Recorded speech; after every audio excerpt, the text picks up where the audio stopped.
school टाढै छु तपाईँ पनि टाइममा जानु होला स्कुल बेस्ट फ्रेन्ड अफ कयान मेरो बेस्ट फ्रेन्ड हो कयान अनि म स्कुलमा मिलेर खेल्छु त्यहाँ मलाई ला बसाइसक्यो अनि भन्न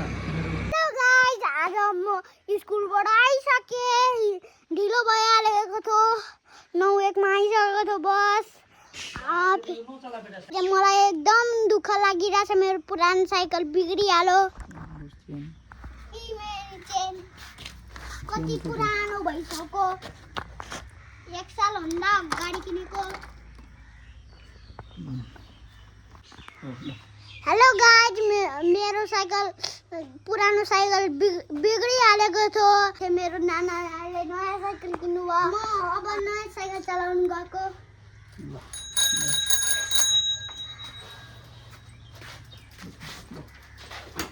घुमेर आउँछु साइकलमा घुमेर आउँछु ल